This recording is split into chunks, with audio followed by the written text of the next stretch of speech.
Hey guys, so I have a 10:15 appointment with San Mateo County Hazardous Waste Disposal, and I'm going to gather up all my paper towels from the last maybe 6 months and then drop them off. So I'll show you what it's all about. So I usually go through about maybe 4 or 5 paper towels per painting. If I'm painting in the studio, I just bring them out and put them in this metal garbage can. And actually, if I'm plein air painting, I will keep them in a small plastic bag in my backpack. So I bring them home with me, and then this way I can bring them to the hazmat place. So just doing my part. And this is 4 bags, which is probably about 6 months worth. So I try to really economize. I've used rags before, you know, like old t-shirts and stuff like that. And but I just find paper towels a lot easier and easier to transport instead of carrying a rag around that's soaked with mineral spirits. So that is it. Gonna pack this up and throw it in the car and head on over and deposit it. Okay, so today's lunch, for those of you who are interested, it is, let's see, we've got quinoa with some chopped up tofu, and also there's avocado in there, and some cauliflower, and then I put like a little bit of this Bragg liquid aminos on there. Nice and healthy and yummy too. Okay, so I've got 2 things to do before I can get out and paint today. One, I've got to put another coat of gesso on these panels, and then I got to go to Trader Joe's. But I've got a place in mind, and let me show you. So I got this new book for Christmas, which is like a coastal guide. Anyway, there's where I want to go. Anyway, so I've got stuff to do before I can do that. So I'm gonna get to work.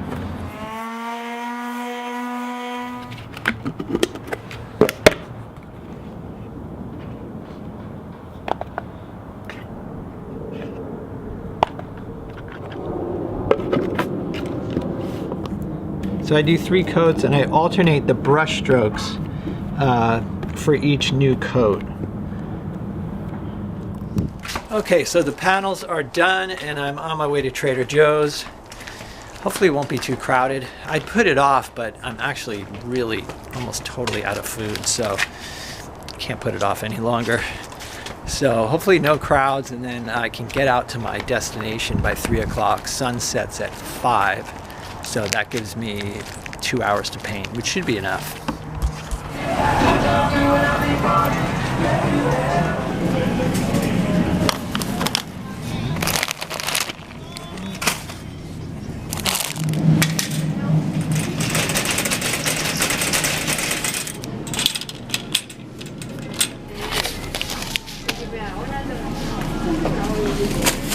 Funny experience in Trader Joe's. Twice I was mistaken for an employee, and I had one woman who just kept coming back to me repeatedly asking me where the dark chocolate was.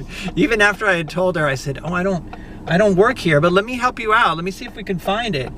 And so I did help her out, and unfortunately I couldn't find the chocolate that she wanted, but you know, I did my best.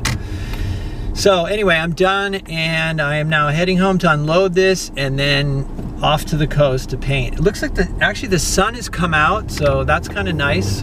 And I want to try to get to this beach that I've seen from the cliffs, but I do not know how to get down there. So I'm going to go and explore and see if I can get down onto the beach and do some painting down there. Ramp closed for maintenance. Well, that's unfortunate.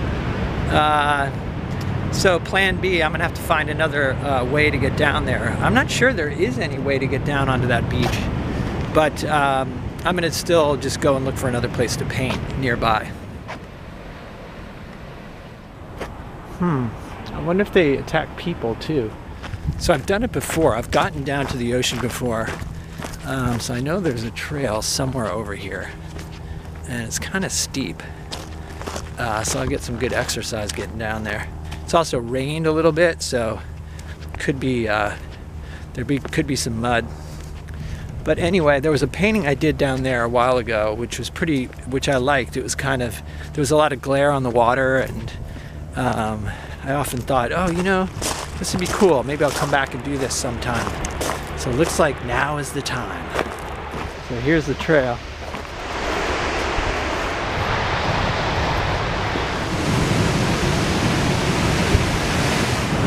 Okay, so I made it down, and now I'm gonna look for a place to set up. Looks like the tide is kind of high, so maybe kind of limited areas to set up, but I'm gonna take a look.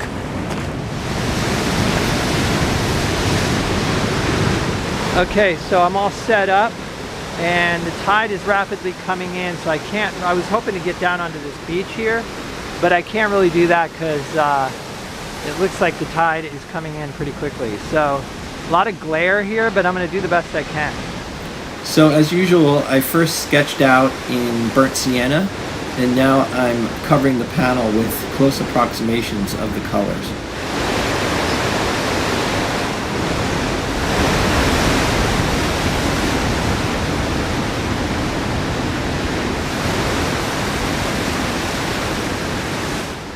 So at this point, I'm thinning the paint with a little bit of Liquin, which is a fast drying medium by Winsor & Newton.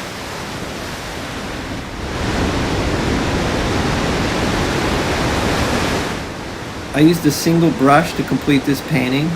I used a Princeton 6300 Bright, number 10.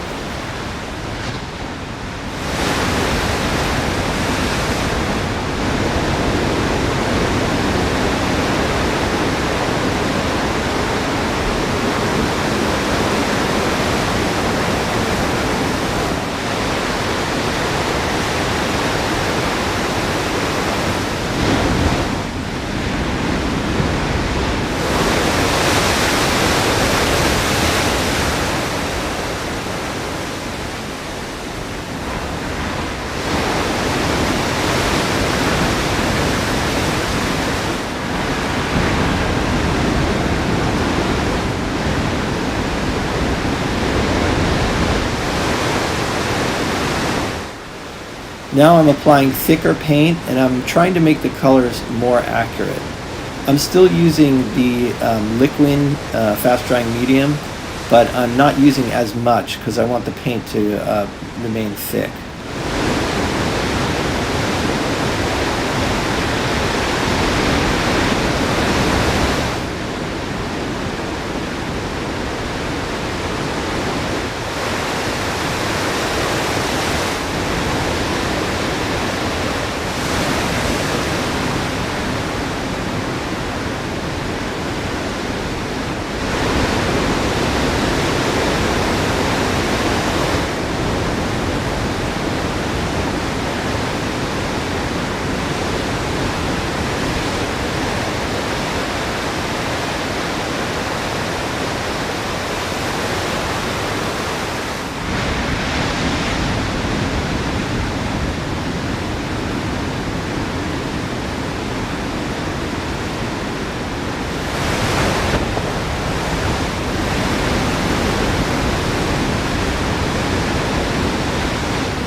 Okay, well, I'm gonna hike out on a different trail because I don't really, the trail up the hill is a little bit slippery, so I'm gonna take the longer scenic route out of here, and then we'll get home and take a look at the painting. I feel like it went pretty well, actually, but you never know till you get home.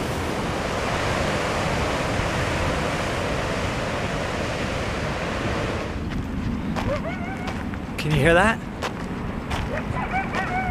Sounds like the coyotes are active. The coyotes are waking up, getting ready for some breakfast. Anyway, that was quite a hike out of there. It's good though, good exercise. Definitely a really cool secluded spot. This whole coastline here is kind of inaccessible, or it's accessible, but you got to really work for it, which is kind of cool because then you get it to yourself. Okay, so here's a better look at the finished painting. And once again, I used this sort of extended foreground composition where it looks almost like you're using a wide angle lens, where this portion is closer to your feet as if you're looking down, and then as your eye moves up, you're looking off into the distance. The biggest challenge about this painting was that the water was so bright and there was so much glare that I knew my eyes were going to burn out fairly quickly. And I wore a straw hat, which helped cut down some of the light, but still it was really bright. So I worked really quickly. The painting took about 45 minutes, and everything had to be keyed. All the values had to be keyed to this white, super white portion of the water here, because obviously you can't get any brighter than white paint with a little bit of yellow in it.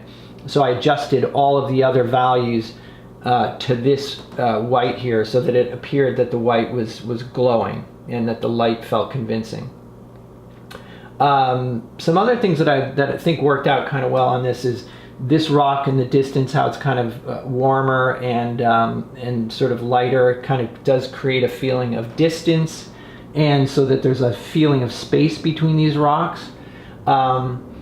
So yeah, overall, I was surprised because I really felt totally out of control, which isn't unusual, but I felt more out of control in this painting and was just completely surrendering to instinct, which sometimes is a good thing. So in any case, yeah, I'm pretty pleased with this, and I'd like to go back there again and experiment more with this sort of composition. Okay, so that wraps it up for this video. Let me know what you think in the comments. And thanks again for hanging out, and I will see you in the next one.